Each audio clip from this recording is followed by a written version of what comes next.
샬롬 반갑습니다. 오늘은 사도행전 두 번째 시간, 사도행전 5장부터 8장까지의 내용을 읽는 시간입니다. 오늘 묵상 내용은 5장 1절부터 11절까지 아나니아와 삽비라 이야기를 좀 해보려고 합니다. 네, 아나니아 삽비라 부부가 등장합니다. 이 아나니아 삽비라 부부는 초대교회 성도였죠. 그들은 당시 초대교회 부흥의 역사에 가운데 서 있었습니다. 그들도 하나님께 드리고자 하는 마음이 있었어요. 당시 바나바라고 하는 특별한 은혜를 받은 사람이 자신의 땅을 팔아서 사도들의 발 앞에 두어가지고 많은 사람들을 유익하게 하는 일들이 있었습니다. 그런 일들을 보니까 이 아나니아 삽비라 부부도 자신도 하나님께 쓰임받고 싶다 이런 마음으로 소유를 팔았던 것 같습니다. 그런데 판 이후에 값을 받으니까 마음에 욕심이 들기 시작했던 것이죠. 그래서 얼마를 감추고 하나님께 드렸습니다. 그런데 베드로는 그들의 순수하지 못한 태도를 알고 지적하죠. 아나니아야 어찌하여 사탄이 내 마음에 가득하여 내가 성령을 속이고 땅값 얼마를 감추었느냐. 지금 베드로가 지적하고 있는 부분은 왜 돈을 이거밖에 안 가져왔냐 라고 하는 그 재물의 금액의 수준을 얘기하는 것이 아니라 얼마를 감추었느냐 여기에 방점이 있는 것이죠. 거짓말한 것입니다. 성령께 거짓말한 것이요 곧 하나님께 거짓말한 것을 지적하고 있는 것입니다. 이 심판에 대한 결과는 아나니아가 그 자리에서 혼이 떠나가서 죽는 결과를 가져왔죠. 아나니아의 시체를 당시 초대교회 젊은 청년들이 와서 시신을 싸서 메고 장사를 했습니다. 3시간이 지나자 그 삽비라 아나니아의 아내가 그 현장으로 다시 오게 됩니다. 아무런 소식을 듣지 못한 상태로 말이죠. 베드로는 그녀에게도 동일하게 물어봅니다. 그 땅 판값이 이것뿐이냐? 내게 말하라 하니 이르되 예 이것뿐이라 하니라. 베드로가 그녀에게 말합니다. 너희가 어찌 함께 꾀하여 주의 영을 시험하려 하느냐? 보라 내 남편을 장사하고 오는 사람들의 발이 문 앞에 이르렀으니 또 너를 메어 내가리라. 그 결과 삽비라도 그의 남편처럼 혼이 떠나가고 젊은 사람들의 손에 의해서 장사됐죠.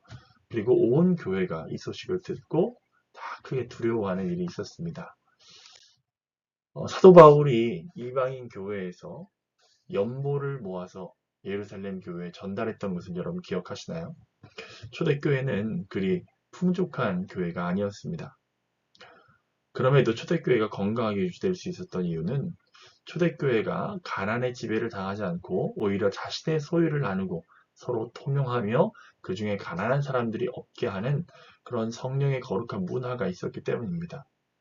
그 중에서도 바나바는 아주 특별한 사람이었는데요. 바로 자기의 소유의 밭을 팔아 받은 수익금을 교회에 드리는 거액을 하나님께 드리는 헌신이 있었죠.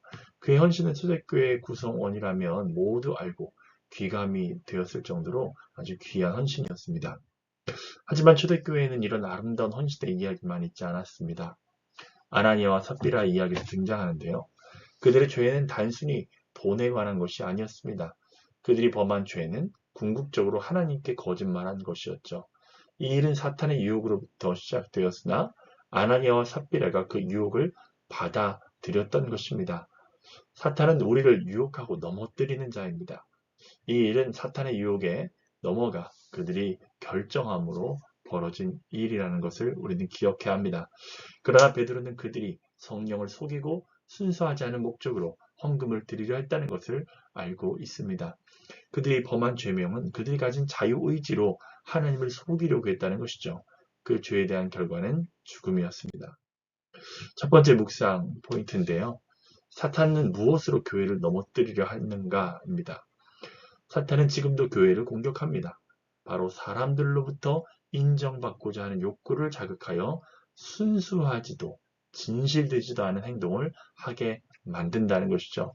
과거나 지금이나 사탄은 같은 방식으로 교회를 무너뜨리고 있습니다. 일반적으로 인정과 칭찬을 받는 것은 인간사를 더 풍요롭게 하는 일이겠지만 아나니와 삽비라의 경우와 같이 인정에 중독되어 있는 수준이 되어서 하나님의 시선이 아니라 타인의 시선, 사람의 시선을 의식하여 행동을 결정하게 되는 것이 교회에서 가장 위험한 요소라는 것입니다. 신자들이 하나님을 기쁘시게 하지 않고 사람을 기쁘게 하려고 할 때부터 문제가 나타납니다. 한국인에게 체면 문화가 여전히 남아있지 않습니까? 직분이라는 옷을 입으면 체면 문화는 우리의 행동을 더욱더 구속합니다. 그래서 사람 보는 시선을 더욱 의식하게 만들고 때로는 타인이 아닌 자신까지도 속이는 일들이 벌어지게 되죠. 사탄의 공략을 분별하고 거절하기 위해 우리에게 필요한 것이 무엇입니까? 마음을 새롭게 함으로 변화를 받아야 된다는 것입니다. 성령 충만만이 유일한 답이에요. 성령 충만한 베드로가 저 부부의 악한 마음을 분별할 수 있었듯이 우리가 성령으로 충만하면 사탄의 유혹을 분별하고 거절할 수 있는 힘이 생긴다는 것입니다. 그래야 사람을 기쁘게 하는 종이 아니라 그리스도를 기쁘게 하는 종이 되는 것입니다. 하나님의 절대평가에 민감하지 않으면 사람들 사이의 상대평가에 늘 마음이 빼앗겨 버리고 행동은 순수하지 못하고 왜곡되기 마련입니다. 그리하여 하나님 앞에서 자신을 정직하게 돌아보는 시간이 필요합니다. 사탄은 우리의 시선을 하나님이 아닌 사탄에게로 끊임없이 빼앗아 가려고 합니다. 우리는 이 사실을 꼭 기억해야 되겠습니다. 두 번째는 개인의 일이 아닌 교회가 두려워할 일이다라는 것입니다. 사도행전 5장에서 아나니와 삽비라 사건이 포함되어 있는 이유가 무엇일까요? 만약에 사도행전 5장 1절부터 11절이 없어도 물건을 통용했다는 사도행전의 아주 아름다운 이야기, 4장의 마지막 말씀과 사도들이 표적을 일으켰다고 하는 사도행전 5장 12절 이하의 말씀은 서로 이질적이지 않고 잘 연결이 됩니다. 굳이 5장 1절부터 11절의 말씀이 없어도 말이죠. 그런데 성령께서 이 말씀을 포함시켜서 아나니아와 삽비라 가정의 일을 그 개인적인 일들 같이 보이는 것들을 드러내신 이유는 한 가정의 일이 아니라 앞으로 세워질 교회가 두려워해야 할 일임을 깨우치기 위함입니다. 온 교회와 성도들이 이 말씀을 읽고 묵상하며 두려워해야 될 것은 하나님은 우리의 중심을 하신다는 사실입니다. 입술로는 하나님을 공경하되 마음은 먼 상태가 하나님을 가장 경멸하는 태도라는 것입니다. 그러나 우린 자주 이런 종교적 함정에 빠지게 됩니다. 성도가 성령 충만하지 않고 교회가 성령의 역사가 약화되면 사람의 소리가 더욱 커지기 시작합니다.